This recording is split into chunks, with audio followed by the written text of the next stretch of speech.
মর্মান্তিক খবর, মহিষাদলে 4 বছরের শিশুকে ধর্ষণ। যদি অভিযুক্ত মাফিজুল ইসলামকে গ্রেফতার, খাবারের লোভ দেখিয়ে ছোট্ট মেয়েকে ধর্ষণ, জোর করে বাড়ি নিয়ে গিয়ে নৃশংস অত্যাচার।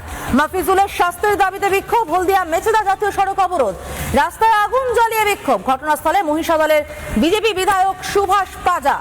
যে ছবিটা আপনারা এই মুহূর্তে দেখতে পাচ্ছেন, জাতীয় সড়ক অবরোধের ছবিটা দেখতে পাচ্ছেন, রাস্তায় আগুন জ্বালিয়ে বিক্ষোভ স্থানীয় বাসিন্দাদের। ইতিমধ্যেই অভিযুক্ত মাফিজুল ইসলামকে গ্রেফতার করা হয়েছে। বিজেপি বিধায়ক সুভাষ পাজা তিনিও ঘটনাস্থলে গিয়ে পৌঁছেছেন। খাবারের লোভ দেখিয়ে ছোট্ট মেয়েটিকে বাড়ি নিয়ে যায় মাফিজুল ইসলাম এবং তারপর তার উপরে নৃশংস অত্যাচার। মাফিজুল ইসলামের শাস্তির দাবিতে বিক্ষোভের ছবিটা দেখতে পাচ্ছেন, জাতীয় সড়কে আগুন জ্বালিয়ে, রাস্তায় আগুন জ্বালিয়ে বিক্ষোভ। ঘটনাস্থলে মহিষাদলের বিজেপি বিধায়ক সুভাষ পাজা। নির্যাতিতার বাবা তিনি কি বলছেন আমরা একবার শুনবো। বলতে ওই কাকুটা আমার মেয়েটাকে ভালোবাসে, চকলেট দেয়। আমরা বলি ওখানে বস, কোথাও যাসনি, গাড়ি রাস্তা আছে, আমরা এই পাশে দোকানে কাজ করতেছি।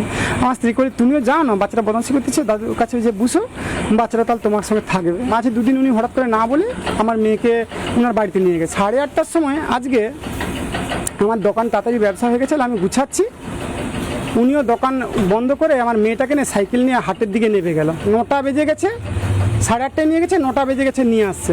নিয়ে আসতে আমরা দোকান তো গুছিয়ে দিয়েছি, বাড়ি চলে এসেছি। ছোট মেয়েটা কাঁদছে বলে মেডিকেলে বলছে, ডাক্তার দিদিমণি বলছে যে এর ইনজিওর আছে, যাচ্ছে ওর একটা শাস্তি হোক, ও বেঁচে থাকুক, শাস্তি পাক, তাতে আরও সমাজে 5টা লোক ওর মতো যারা অন্যায় করে তারা যেন ভয়ে যেন দ্বিতীয়বার এরকম কাজ করার না সাহস পায়। আমরা দোকান আমাদের 8:30টার সময় ও কাকু নিয়ে গেছে ওদের বাড়িতে। এবারে আমি বারণ করছিলাম, নিয়ে চলে গেছে। এবারে 9টাতে দিয়ে গেছে আমাদের দোকানে। দোকান গুছিয়ে আমরা বাড়ি আসছি, 9:30 বেজে গেছে। বাচ্চা তো বলছে ব্যথা ব্যথা। থানাতে অভিযোগ করলেন? হ্যাঁ হ্যাঁ করেছি। কি চাইছেন এখন? ওনার উপযুক্ত শাস্তি আমি চাই। এই পচনধরা সমাজের পরিবর্তন না হলে এই ধরনের অপসংস্কৃতি বা এই ধরনের বিকৃত মানসিকতা কখনোই সমাজ থেকে যাবে না।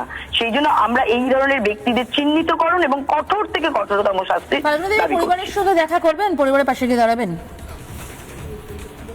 হ্যাঁ নিশ্চয়ই, আমরা পরিবারের সাথে কথা বলবো, আমরা পরিবারের কাছে যাব এবং আমরা আইনগতভাবে যাতে এই ধরনের যারা কাজ করেছে তাদের যাতে কঠোর শাস্তি হয় সেই জন্য আমরা পুলিশের সাথেও কথা বলবো এবং খুব শীঘ্রই তার শাস্তির দাবি করব।